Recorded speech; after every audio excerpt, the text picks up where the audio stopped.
Красное море.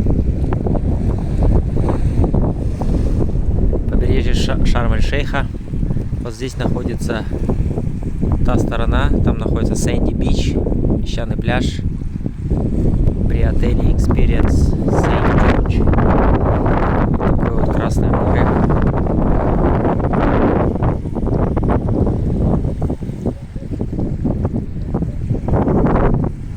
Так оно выглядит.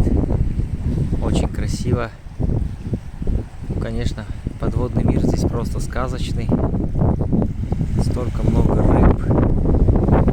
Снорклинг, конечно, феноменальный. Что делает снорклинг? Вот это синие пятна на море, это кораллы. То есть там большое количество рыб обитает. Вот они обитают в основном где кораллы. Самые разнообразные рыбы. Очень красиво просто.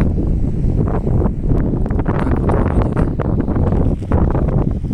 Вот здесь какая-то крепость.